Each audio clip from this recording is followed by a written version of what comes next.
Allah, cause me to fear you in secret and in public. The fear of Allah, the fear of Allah. Alhamdulillahi Rabbil Alameen. Wassalatu wassalamu ala Sayyidil Anbiya'i wal Mursaleen. Amma ba'd, fa'udhu billahi minash shaytanir rajeem. Bismillahir Rahmanir Rahim. As-salatu wassalamu alayka ya Rasulallah. Wa ala alika wa ashabika ya Habiballah. As-salatu wassalamu alayka ya Nabi Allah. وَعَلَىٰ آلِكَ وَأَصْحَابِكَ يَا نُورَ اللَّهِ. The Prophet of mankind, the peace of our heart and mind, the most generous and kind, sallallahu ta'ala alayhi wa alihi wa sallam, has stated, the one who recites salat upon me once, Allah Azza wa Jal will shower him with 10 mercies. Sallu ala al-Habib, sallallahu ta'ala ala Muhammad, sallallahu ta'ala alayhi wa sallam. Alhamdulillah Azza wa Jal, my dear viewers, in this beautiful silsila, Fear of Allah Almighty. Last episode we discussed the parables regarding the fear of Allah Almighty. And Alhamdulillah Azza wa Jal, we shall discuss Fikr Medina with self-accountability. By making self-accountability, it becomes rather easy to attain the position of fear of Allah Almighty. And in order to develop this habit, it is extremely beneficial to do Fikr Medina daily. Insha'Allah Azza wa Jal. The easiest meaning of Fikr Medina is that a person, in view of hereafter, should do the self-accountability of his routine life. Afterwards, he should rectify those activities which are harmful to his hereafter life and should improve the acts which are beneficial to his hereafter. By the blessings of Fikr Medina, fear of Allah Almighty awakens into one's heart, causing deep inclination to perform virtuous deeds. Moreover, one feels afraid of committing sins and seeks forgiveness from his previous sins. While encouraging people to observe Fikr Medina, the Holy Prophet sallallahu ta'ala alayhi wa sallam stated, take benefit of 5 before 5. Number 1, youth before your old age. Number 2, health before your sickness. Number 3, wealth before poverty. Number 4, life before death. And 5, free time before preoccupation. Amir al-Mu'mineen Sayyidina Umar Farooq radiyallahu ta'ala anhu said, O people, make accountability of your deeds before the day of judgment occurs, and you are accounted for them. Sayyidina Uthman Ghani radiyallahu ta'ala anhu stated, contemplation of world fills the heart with darkness, whereas the contemplation of hereafter fills the heart with light. Sayyidina Yahya bin Mu'az radiyallahu ta'ala anhu said, a Kareem, a kind person, never disobeys Allah Azza wa Jal, and a Hakim, wise person, never prefers world to the hereafter. My dear viewers, now we need to take the benefits of the blessings of Fikr Medina. We need to strive to do the Fikr Medina perfectly. We should make ourselves habitual of doing Fikr Medina for at least 12 minutes before sleeping, lowering our heads, closing our eyes, and sitting alone in a room. Afterwards, we should fill in the booklet of Nek A'mal. Now let's go over some few examples of understanding the method of Fikr Medina. Sometimes we should make the self-accountability of our daily activities in this way. How many hours have I spent since I woke up in the morning yesterday? The way I have spent my time, and during this time, the acts which I have committed. Does this way of spending life, is it good in the sight of Allah Azza wa Jal and the Holy Prophet sallallahu ta'ala alayhi wa alihi wa sallam or not? Regrettably, my way of life will surely be considered disliked, because the first bad act committed by me yesterday was to miss Fajr Salah. Thereafter, I woke up too late in the morning, and as usual, I shaved off my beard, giving up the blessed Sunnah of the Holy Prophet sallallahu ta'ala alayhi wa alihi wa sallam. and threw the hair of beard into filthy drain. During changing the clothes, etc., I kept listening to music and songs. Upon delaying breakfast, I hurt my mother by talking to her in a rude way, and flatly refused my father when he asked me to do a piece of work. The dress I wore was also against Sunnah. When I stepped out from my office, I stained the wall of our neighbor by spitting betel leaf juice. Thereafter, in the minibus, I argued with the conductor unnecessarily, using abusive language. During working hours in the office, I wasted my time talking about futile matters, used the belongings of office colleagues despite knowing that it would irritate them, spent a long break for Zohar Salah gossiping with friends. Similarly, I missed Asr and Maghrib Salahs, keeping myself engaged in other activities. On return, due to overcrowding, I got in the bus and started shoving the people. While coming from the bus stop to the house, a poor man ran into me, and upon seeing this, I beat him, holding his collar, despite he was not guilty of it. After coming back home, I did not perform Isha Salah due to sheer exhaustion. Having taken dinner to lighten the mood, I joined a company of wayward and immoral friends. Indecent talks full of abusive language, playing cards, cracking jokes, etc. were the special features of this gathering. During this fun time, discussing someone's daughter or sister was also the favorite hobby of all of my friends. When I got back home late night, everyone was asleep. I switched on the TV for obtaining mental peace and kept watching obscene and unethical movies and scenes until sleep overtook me.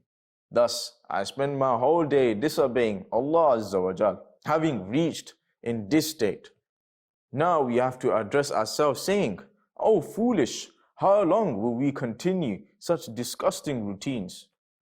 Will our sins keep increasing on daily basis in this way? Do we not need virtues at all? Do we have courage and strength to face the torment of hellfire? We will be able to endure the grief over being deprived of paradise? Remember, if we do not wake up to the fact even now, then death will shake you awake. But alas, it will be too late. We will do nothing but remorse and regret. We are alive now. Considering these valuable moments sufficient, we have to be alert and spend this short life obeying Allah Almighty and following the Sunnah of the Holy Prophet sallallahu ta'ala alayhi wa alihi wasallam. A second example of doing fikr in Medina is if you imagine the following scenario. The time of my death has approached, and I have drifted into drowsiness. My relatives, friends, etc., in the state of helplessness, are looking at me, whereas I am on the verge of experiencing unbearable death agonies. My tongue has become silent, and I am feeling immense thirst. In the meantime, someone from my side started reciting Surah Yasin. My vision is getting blurred. I cannot see the faces of my relatives and friends clearly. I uttered death rattle, and soul left my body. When I died, my relatives and friends were overwhelmed by grief and lamentation. My wife, children, siblings, parents, etc. Everyone was shedding tears out of sadness, and some people were consoling my family members. Somebody moved forward and closed my eyes, and my toes were tied together as well, as jaws were tied with a piece of cloth. Some people went to prepare my grave, and some went to bring a coffin, a plank, etc. After the arrangement of ghusl, I was laid on the plank of ritual bath. Thereafter, my body was wrapped in white shroud and laid before the family members, relatives, etc. for a didar, a practice in which relatives, friends, etc. are allowed to see the face of the deceased for the last time, as now my beloved ones will not be able to see my face. An atmosphere of gloom prevailed in my entire house. Finally, my baya was lifted and people placed it on their shoulders. Wistfully, I had a last gaze of my house. This is the same house I was born.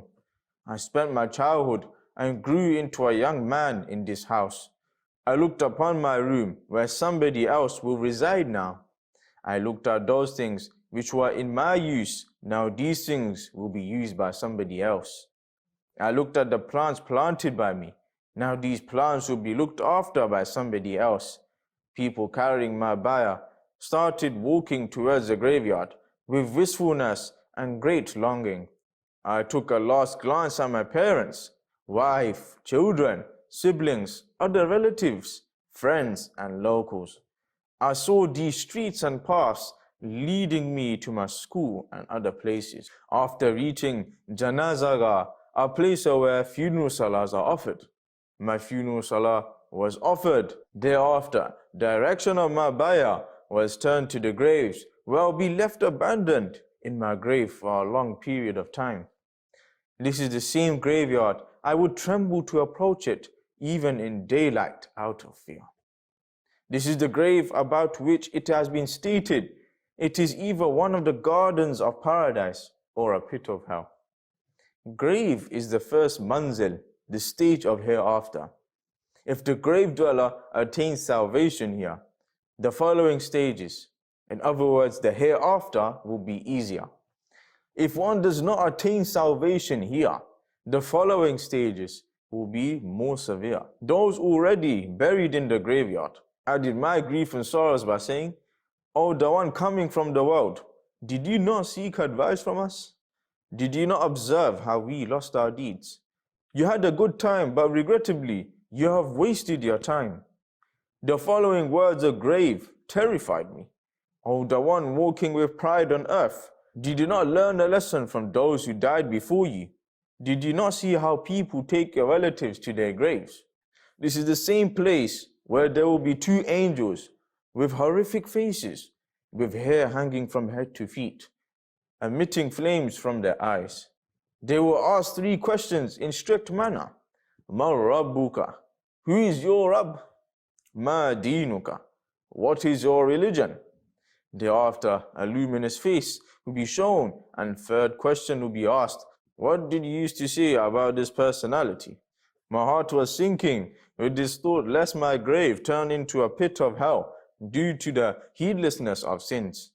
If only I had earned good deeds, if only I had refrained myself from committing all sorts of sins, what will become of me now? Thereafter, open your eyes and say to yourself, I am still alive. I am taking breaths. Before facing such wistful moments, I will struggle to make my grave a garden of paradise.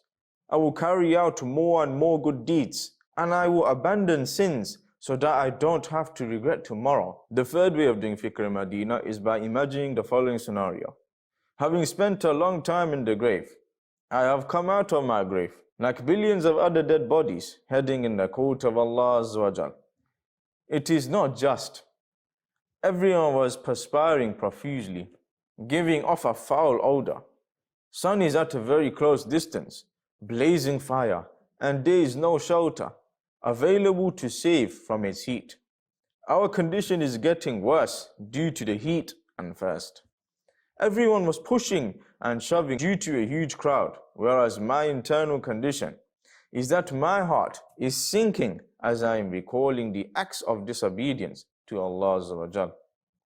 My heart is trembling with the thoughts of horrific punishments of hell.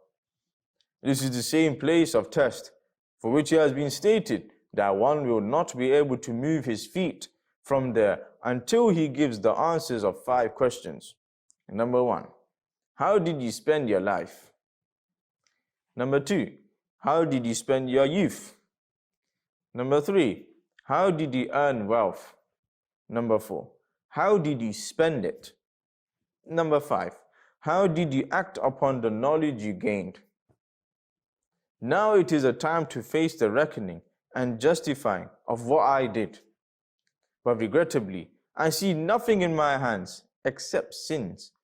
Out of utter helplessness, I am moving my gazes around, but find no support or help. Sense of regret is also causing distress, as I have nothing to present in the court of Allah Almighty, because I did not obey what Sharia had ordered me. For example, I was commanded to perform Salah 5 times a day with Jama'at daily in the masjid, but regrettably, I kept missing salahs due to sleep, exhaustion, friends' gatherings, etc. I was commanded to observe Sawm in the blessed month of Ramadan, but regrettably, due to different false excuses and minor diseases, I kept myself deprived of having the privilege of fasting. I was commanded to perform Hajj and give zakat based on fulfilling certain conditions, but regrettably, overwhelmed by the greed for wealth, I avoided giving zakat and performing Hajj. I kept indulging in every sin that I was forbidden. For example, I was commanded not to hurt any Muslim without any Shari reason, but regrettably, I kept oppressing Muslims. I was prohibited to tease the parents, but regrettably, I kept disobeying my parents, and even I had made it my habit. I was restrained from looking at non-mahram women in either way, with and without lustful feelings. But regrettably, I did not protect my gaze. I was instructed to keep my tongue protected from swearing, backbiting, lying, tale-telling, indecent talk, etc. But regrettably, I could not do so. I was restrained from indulging in the evil of backbiting and abusive language, but regrettably, I could not keep away from these evils. Polluting the blessing of hearing ability, I was commanded to keep my heart clean from grudge, jealousy, arrogance, ill suspicion, rejoicing at others' distress, unlawful greed. After having disobeyed these commandments, how will I be able to face the reckoning in the court of Allah Azza wa Jal under such embarrassing situation, when my own body parts, the hands, feet, eyes, ears, tongues, etc., will be ready to bear witness against me? On the other hand, I am feeling deep regret for my misdeeds after seeing the favors and rewards of those who made good deeds in the very short span of life. These obedient servants, holding record of deeds in their right hands, heading towards paradise happily, but Allah Azza wa Jal knows what will be my consequence. Lest I should be given my record of deeds in my left hand, and it is commanded to me to go to hell. Lest I be dragged on my face in front of my relatives and thrown into hell. Regrettably, I have disgraced myself, wal-iyadhu billah, after reaching this state. Now we should open our eyes and say this, addressing ourselves: do not be terrified. This terrifying time has not come yet. You are still in this world. Consider this as a valuable moment of your lifespan, sufficient, and make yourself busy trying to improve your hereafter life.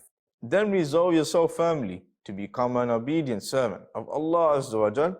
I will start obeying the commandments from right now onwards, so that I do not have to feel regret tomorrow in the plain of Day of Judgment. My dear viewers, try to weep during Fikr Medina.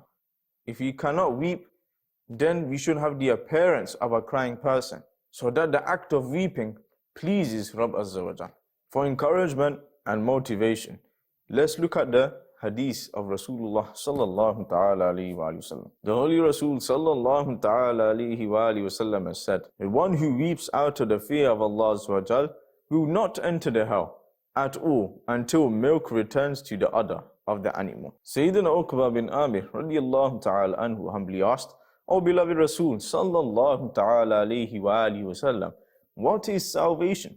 The Holy Prophet sallallahu ta'ala alayhi wa sallam said, hold your tongue, your house will suffice for you. In other words, do not go out unnecessarily and shed tears over your misdeeds. Mu'mineen Sayyida Aisha Siddiqa radiyallahu ta'ala anha humbly asked, O beloved Rasul sallallahu ta'ala alayhi wa sallam, will anybody go to paradise without accountability? The Holy Rasul sallallahu ta'ala alayhi wa sallam said, yes, the person who recalls his sins and weeps. The Holy Prophet sallallahu ta'ala alayhi wa sallam would make dua in this way: Allahumma zuqni aynayni hatalatayni tushfayani bidhurufi ad-dam'i qabla an tusira ad-dumu'a dam'an wal adrasu jam'an. O Allah Azza wa Jal, grant me two such eyes which shed tears profusely, and bring me satisfaction due to those tears before the tears become blood, and molars turn into firebrand. I pray to Allah Almighty that He gives us all the ability, that we do our self-accountability daily, and give us the ability that we weep in the path of Allah Almighty. Ameen. Bijahin Nabil Ameen. Sallallahu ta'ala alayhi wa alihi wa sallam. Sallu ala al-Habib. Sallallahu ta'ala ala Muhammad. Sallallahu ta'ala alayhi wa alihi wa sallam. Oh Allah, cause me to feel you in secret